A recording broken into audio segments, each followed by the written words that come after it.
रुक जाएं मेरे भाई, रुक जाएं। पहले इस वीडियो को देखें कि अल्लामा साकिब शामी ने मुफ्ती शमाइल और जावेद अख्तर के बारे में जो खुलासा किया है वो ज़रूर सुनकर जाएं, और आप लोगों को सुनना चाहिए। और हमारे ये जो नौजवान हैं, ये जो मुफ्ती शमाइल की तारीफ कर रहे हैं बहुत ज़्यादा कि मुफ्ती शमाइल ऐसे, मुफ्ती शमाइल ऐसे हैं, पहले अल्लामा साकिब शामी का यह बयान सुने और फिर देखें कि कौन सही है कौन गलत है। उन्होंने इस चीज़ में ये खुलासा किया है कि वो वलियों का इनकार करता है, एक खुदा की ज़ात का इनकार करता है, एक वली का इनकार करता है। तो दोनों के बारे में अल्लामा साकिब शामी ने ये इसका खुलासा किया है। आप ज़रूर सुनकर जाएं, पहले वीडियो को देखें और फिर फैसला में करें। सिर्फ अपने आने का मकसद, पाकिस्तान आने का मकसद, क्योंकि कराची के बहुत सारे अहबाब, बहुत सारे बुजुर्ग, कुछ अहले इल्म भी नाराज हैं कि इसने हमें टाइम नहीं दिया। क्योंकि मेरा पूरा टाइम आज अल्हम्दुलिल्लाह हमारी यहाँ के मुल्हिदीन से मुनाजरा हुआ है आज सुबह, और ऐसे मुल्हिदीन जो एलानिया अलियाज़ बिल्लाह, ये चूंकि फितना इल्हाद, एथीज़म और दहरियत का फितना बड़ी तेजी से फैल रहा है यहाँ की यूनिवर्सिटीज़ में, यहाँ के कॉलेजेस में, यहाँ की सो कॉल्ड एलीट क्लास। आज हमारे बच्चे, ये बात मैंने 2019 में एक आर्टिकल की सूरत में यहाँ पर बयान की थी, उलमा की बारगाह में रिक्वेस्ट की थी कि हमें, अब एक दौर था कि लोग मुफ्तियान किराम से विरासत के मसले पूछा करते थे, एक दौर था कि लोग निकाह तलाक के मसाइल पूछा करते थे, ज़कात के मसाइल पूछा करते थे। आज हमारे बच्चे ये सवाल नहीं पूछते। आज वो पूछते हैं कि नबी करीम सल्लल्लाहु अलैहि वसल्लम ने सैयदतुना आयशा रज़ियल्लाहु ताला अन्हा के साथ 6 साल की उम्र में निकाह क्यों किया, और फिर रुखसती 9 साल की उम्र में क्यों हुई। आज हमारा बच्चा, कराची का नौजवान, जब पूछता है कि शैतान मासूम है, लूसीफर इज इनोसेंट, बताओ कि शैतान मासूम है, और फिर यहाँ के लोग किताबें पब्लिश कर रहे हैं कि शैतान से एक गलती हो गई कि उसने अल्लाह जल्ल वाला के एक हुक्म का इनकार किया, तो ये जुल्म शैतान पर क्यों, अल-इयाज़ु बिल्लाह, कि शैतान को दायमी तौर पर जहन्नुम की आग में जलना पड़ेगा। अल्लाह को रहमान और रहीम भी कहते हो, और फिर अल्लाह जल्ल वाला उस शैतान को जलाएगा क्यों। फिर यहाँ के टीवी चैनल्स पर आकर खवातीन कह रही हैं कि हमने शैतान को बड़े खूबसूरत अंदाज में देखा, उसका हुस्न देखा, वो तो एक हसीन और जमील नौजवान है, और फिर ये फितने फैल रहे हैं। और हम आज भी उन्हीं बातों में लगे हुए हैं कि नहीं नहीं, अगर कोई गुस्ताख आएगा तो हम उसकी गर्दन काट देंगे। हम कहते हैं हाँ, गर्दन काटना ये उस पर, उसके लिए अल्लाह जल्ल वाला का हुक्म है, शरीयत का हुक्म है। लेकिन उनमें ऐसे भी नौजवान हैं, वही गुस्ताख बाप, वही गुस्ताख माँ जो हुजूर अकरम सल्लल्लाहु अलैहि वसल्लम की तौहीन करती है, उन्हीं के घर ऐसे बच्चे भी हैं जो जवाब चाहते हैं, वो जानना चाहते हैं कि इन इतराज़ात के जवाब क्या हैं। आज मेरा अपना ज़ाती तज्ज़िया, मेरा अपना ज़ाती तजुर्बा ये है कि बरतानिया में अल्हम्दुलिल्लाह इस फ़कीर के हाथ पर बेशुमार एथियस्ट मुसलमान हुए हैं, बेशुमार गैर मुस्लिमों ने इस्लाम कबूल किया है। यहूदी हूँ, ईसाई हूँ, एथियस्ट हूँ, मुल्हिदीन हूँ, अगर मजूसी हूँ और ज़oroastrianist हूँ, मुख्तलिफ नज़रियात के मुतक़िदीन अल्हम्दुलिल्लाह इस्लाम कबूल कर चुके हैं। लेकिन क्या वजह है कि पाकिस्तान में एथिज़म का फितना इतनी तेज़ी से फैल रहा है। पाकिस्तान का मुल्हिद इस्लाम कबूल नहीं करता, उसमें रऊनत तकब्बुर इस कदर है, वो इस्लाम कबूल नहीं कर रहा। और ये फितने यहाँ इसी शहर कराची में शैतान की पूजा की जा रही है, सीक्रेट सोसाइटीज बनी हुई हैं, इल्यूमिनाटी, फ्री मेसनरी, सैटेनिस्ट मूवमेंट्स। यहाँ की यूनिवर्सिटीज के बच्चे, अभी लाहौर में लम्स यूनिवर्सिटी, फर्स्ट यूनिवर्सिटीज के स्टूडेंट्स के साथ मेरी नशिस्तें हुई हैं, उनके प्रोफेसर्स मुल्हिद हो चुके हैं, ओपनली इल्हाद का प्रचार कर रहे हैं। और हम अपने अहबाब से बात करते हैं कि हाँ, जब गर्दनें काटने का हुक्म आया उस वक्त भी हम मैदान में थे, अल्हम्दुलिल्लाह आज भी हम मैदान में हैं। गुस्ताख रसूल की एक ही सज़ा है, इसमें कोई शक नहीं है। लेकिन कल क़यामत के रोज़ जब ये बच्चे हमसे पूछेंगे कि आपने हमारे सवालों का जवाब क्यों नहीं दिया, क्योंकि इनके बच्चे हमारे मौलवी से राब्ते में नहीं है, वो हमारी मस्जिदों में नहीं आते,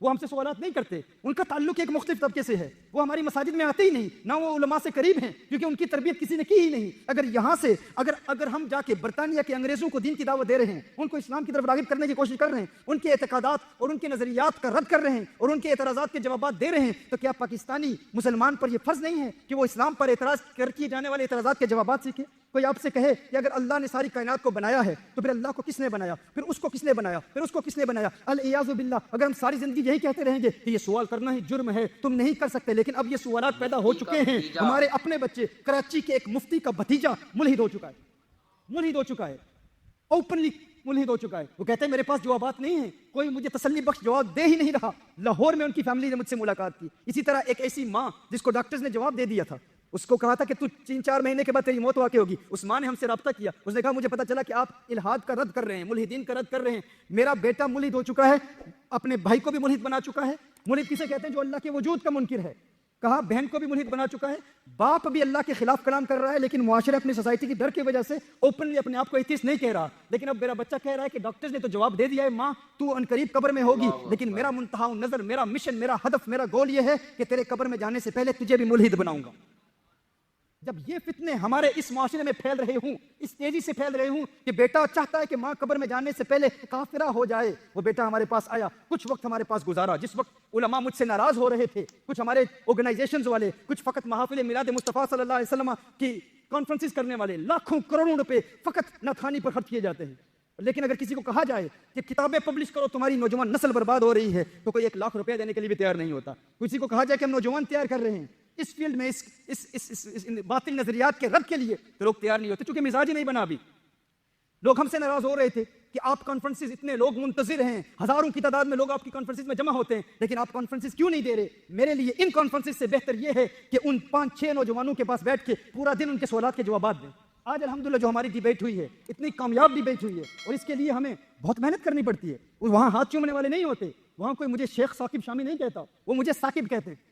वो कहते हैं ब्रदर साकिब। अगर कोई बहुत इज्जत से मेरा नाम ले तो ब्रदर साकिब कहते हैं। और मैं उनसे अपने यूट्यूब के लेक्चर छुपाता हूं ताकि मेरी वो तकरीरें ना देखें, वो मेरा बैकग्राउंड ना देखें, वो कहें कि यार ये दोस्ती और मोहब्बत के अंदाज में हमारे साथ बैठता है, ताकि इंटरेक्शन का सिलसिला शुरू हो। हम उनके दरवाजों पे दस्तक दे के उनके पास जाते हैं। हाँ, हम इस नजरिए को मानते हैं, गुस्ताख को सजा दी जाएगी, लेकिन इसमें जो ट्रू सीकर्स हैं, जो हकीकी जानना चाहते हैं कि दलाइल क्या है, क्या हमारे लिए जरूरी नहीं है कि हम वो दलाइल सीखें। इसलिए बहुत माजरत के साथ बहुत सारे लोग नाराज हुए कि कराची में मैंने कॉन्फ्रेंसेस नहीं दी, सिर्फ 2 प्रोग्राम और एक NED यूनिवर्सिटी का प्रोग्राम दिया, इसलिए कि हमारा पूरा दिन सिर्फ इस मेहनत में है। हाँ, वहाबियत ने इनके लिए रास्ते हमवार किए, इसमें कोई शक नहीं। गुस्ताखों ने इनके लिए डोर्स ओपन की। जब एक गुस्ताख कहता है कि औलिया तो कुछ भी नहीं दे सकते, औलिया तो कुछ भी नहीं हैं, अगर हैं तो बताओ कैमरे पर उनकी करामतें आज रिकॉर्ड क्यों नहीं होती? ये एक दावा किया जाता है। लेकिन कहा जाता है अगर औलिया की करामतें हैं तो नजर नहीं आती, अगर नजर नहीं आती तो इसका मतलब है औलिया का वजूद ही नहीं है। ये दावा किया जाता है। क्योंकि आप देख नहीं सकते, तो जिस चीज को देख नहीं सकते तो इसका मतलब है उसका वजूद ही नहीं है। तो यहाँ के नौजवानों ने बड़ी तादाद में इस बयानिया को एक्सेप्ट कर लिया। बड़ी तादाद में यहाँ के पाकिस्तान के नौजवानों ने इस नैरेटिव को कबूल कर लिया कि चूंकि हमें नजर नहीं आते तो इसलिए औलिया तो कोई चीज ही नहीं है। अलियाज़ु बिल्लाह, औलिया के मकाम का रद्द किया गया, लेकिन उसका फिर मनफी असर क्या पड़ा? हमारे लोग इस तरफ तवज्जो ही नहीं देते। जब इन लोगों ने यह कह दिया कि औलिया की करामात चूंकि आज नजर नहीं आती, इसकी हिकमतें बेशुमार है, मेरे तफसीली लेक्चर्स हैं, ये वक्त नहीं है कि इसकी हिकमतों पर कलाम करूंगा। कि आज अगर करामतें नजर नहीं आ रही जिस तरह माजी में नजर आती थी, तो इसका मतलब है औलिया ही नहीं है। एक बयानिया यहाँ मारूफ हुआ, लोगों में आम हुआ। सोशल मीडिया पर एक वक्त था कि जब कोई दाता दरबार जाता था, हाजिरी देता था, तो उस हाजिरी के हवाले से जिक्र करता था, तो कोई नशर करता था, तो नीचे आप कमेंट्स देखते थे तो लोग सुभान अल्लाह माशाअल्लाह कहते थे। आज आप नशर करके देखें, आप देखें कि उस तस्वीर का या उस पोस्ट का क्या लोग हशर करते हैं। नीचे कमेंट्स सब अक्सरियत बिदा, शिरक, मुशरिकीन, बाबू के पुजारी, यही जुमले कहे जाते हैं। ये बयानिया आम हुआ कि नहीं हुआ? ये तेजी से फैला कि नहीं फैला? गुज़श्ता 5-6 साल में ये अवामुन नास तक ये बात पहुंच चुकी। लेकिन इसका नुकसान क्या हुआ? एक नुकसान तो ये कि लोग गुमराह हुए, दूसरा उससे एक और बड़ा नुकसान वो ये हुआ कि ये लोग फैसिलिटेट कर रहे हैं, सहूलतकार हैं किन लोगों के लिए? ये उन लोगों के लिए जो अल्लाह के वजूद के मुनकिर हैं। क्योंकि पहले तो ये था, इन लोगों ने कहा कि अगर औलिया की करामात हैं तो दिखाओ, अगर तुमने आज नहीं देखी तो ये बाबे हैं ही नहीं, इनका वजूद ही नहीं, करामात का वजूद ही नहीं। चूंकि अब नजर नहीं आ रहा तो ये है ही नहीं। तो फिर एक और आवाज उठी कि आपका शुक्रिया कि आपने हम पर मेहरबानी की, इन लोगों के दिलों को वसी किया, इनके जहनों को खोला, इनके जहन बंद थे, अब चूंकि तुमने जहन खोला है, अब एक और जुमला भी सुनो, अगर अल्लाह है तो फलस्तीनियों की मदद क्यों नहीं करता? अगर अल्लाह है तो अल्लाह जल्ल वाला का वजूद नजर क्यों नहीं आता? तो यहाँ का ही नौजवान, पाकिस्तान का ही नौजवान, आगाज कहाँ से हुआ? बाबे अगर करामतें दिखा सकते हैं, औलिया की करामात हैं, अगर नजर नहीं आती तो मतलब है औलिया ही नहीं है। फिर दूसरा सवाल किया गया, अगर औलिया नहीं है इस बुनियाद पर, इस मुकदमे की बुनियाद पर, तो फिर ठीक है, अगर अल्लाह है तो अल्लाह की कुदरत नजर क्यों नहीं आती? जब मुसलमान पुकारते हैं तो फिर कश्मीर आजाद क्यों नहीं होता, फलस्तीन आजाद क्यों नहीं होता? जब अल्लाह की मदद नहीं आ रही तो फिर अल्लाह के वजूद का भी इनकार करो। और लोगों ने इनकार किया।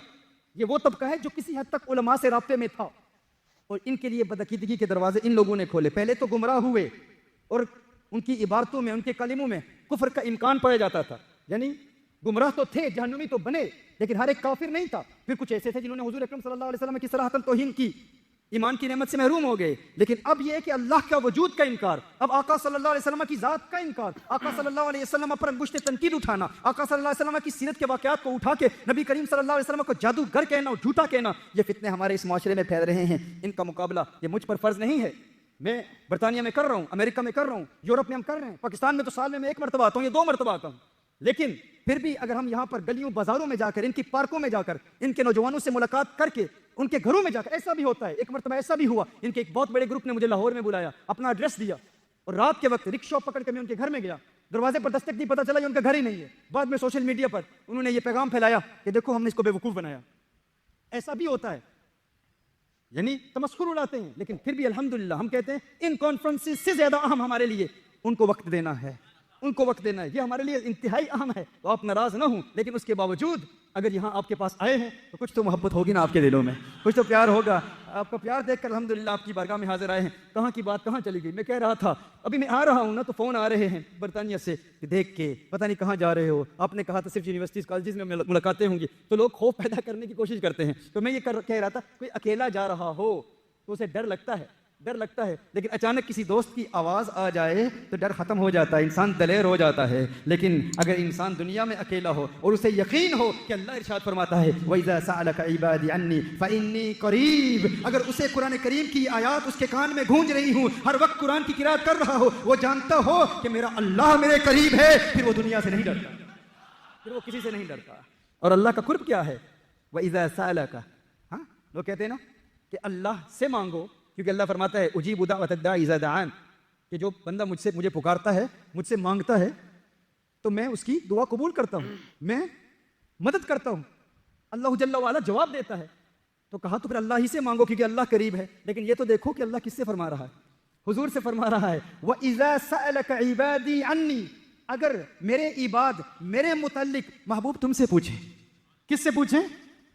कहा जाता है हुजूर से क्यों मांगते हो, हुजूर का कुर्ब इख्तियार करना क्यों जरूरी है? अल्लाह से मांगो।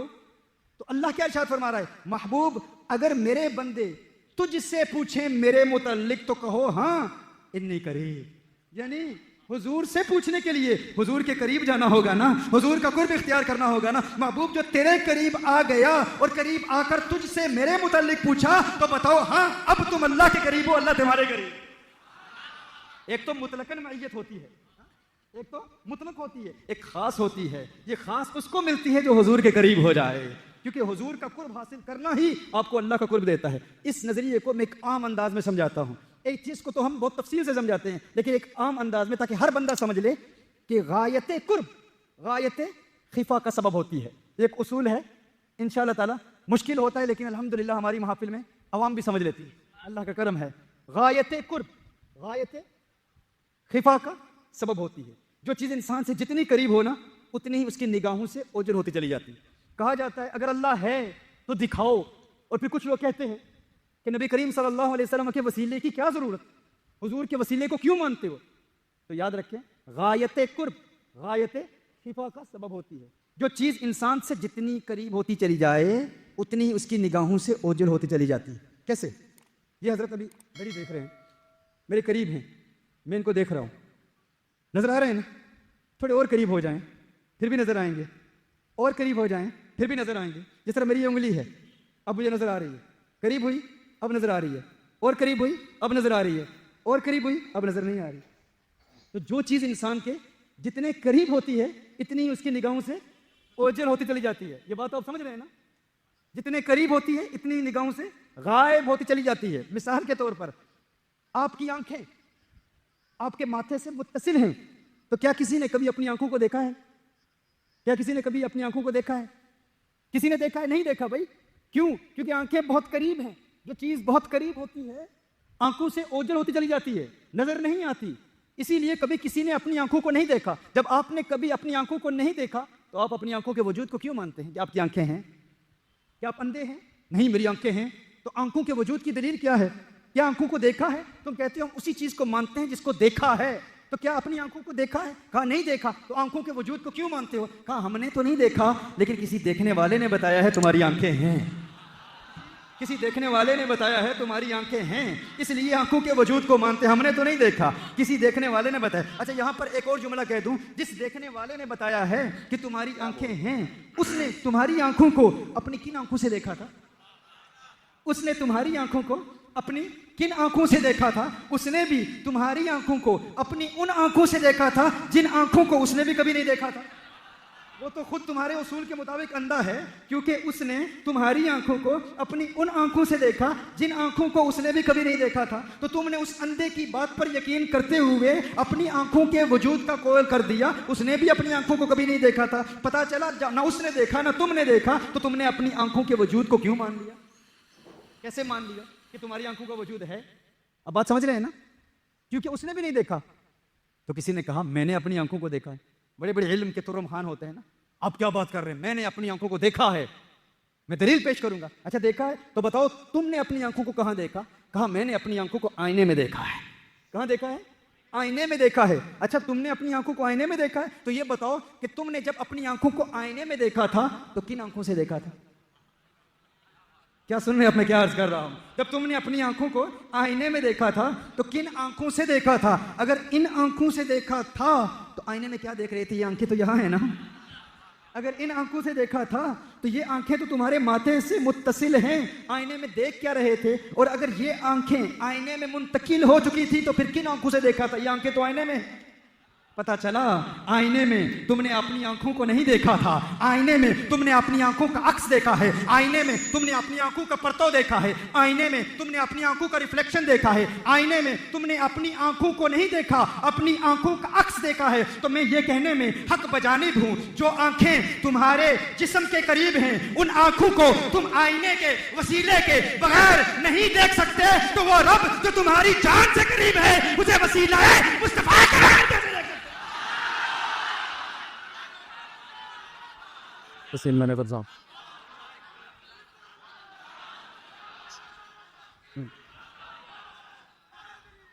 तो वो आंखें जो तुम्हारे जिस्म के करीब हैं उन्हें तुम आईने के वसीले के बगैर नहीं देख सकते, तो वो रब जो तुम्हारी शहरग से भी ज्यादा करीब है उसे आईना मुस्तफा के वसीले के बगैर कैसे देख सकते? कैसे देख सकते हो? अल्लाह को देखना है, अल्लाह का कुर्ब इख्तियार करना है तो हुजूर अकरम सल्लल्लाहु अलैहि वसल्लम को देखो। मन रआनी फक़द रअल हक़, जिसने मुझे देखा उसने हक को देख लिया, उसने हक को देख लिया।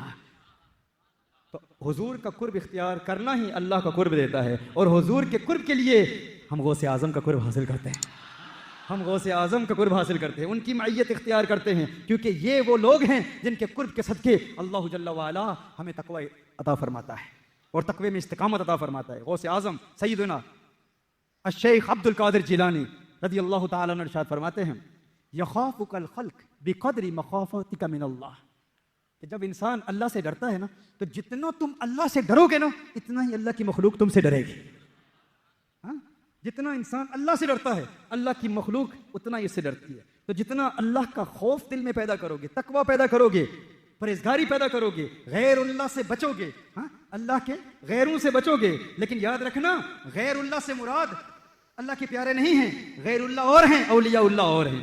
क्योंकि इत्तकुल्लाह के बाद फरमाया ना कुनू मा सादिकीन, अगर तकवा का मतलब है अल्लाह से डरो और गैरों से बचो, फिर फरमाया अल्लाह के प्यारों का कुर्ब इख्तियार करो। तो अल्लाह के वलियों का कुर्ब इख्तियार करना जरूरी है। मुहद्दिस आज़म किचौचवी अलैहिर्रहमा इरशाद फरमाते हैं, या रफ़ीकी इत्तकिल्लाह फला खौफुन अलैक, या रफ़ीकी इत्तकिल्लाह फला खौफुन अलैक, अल्लाह मखलूक तुझसे डरेगी, तू अल्लाह से डर के देख। या रफ़ीकी इत्तकिल्लाह फला खौफुन अलैक, मखलूक तुझसे डरेगी, तू अल्लाह से डर के देख। कैसा उर्दू और अरबी का वजन पैदा किया है। तो जिसके दिल में अल्लाह का हकीकी खौफ हो फिर वो दुनिया से नहीं डरता, फिर सारी दुनिया उससे डरती है, उसे दुनिया की कोई परवाह नहीं होती। लोग जो कहते हैं कहते रहें, वो अल्लाह जल्ला वाला से डरने वाला होता है। तो आइए हम अपने दिल में अल्लाह का खौफ पैदा करें। खौफ पैदा करने के लिए याद रखें परहेजगारी ज़रूरी है, गुनाहों से बचना, लज्जतों को तर्क करना, लज्जतों के खिलाफ करना, नफसानी ख्वाहिशात के खिलाफ जानना। कुछ चीज़ चाहिए, कोई लजीज चीज़ नजर आए तो इज्तिनाब करना और हराम से बचना। क्योंकि जब इंसान अपनी आदत के खिलाफ करता है, आदत है चाय पीने की, लेकिन आज कहता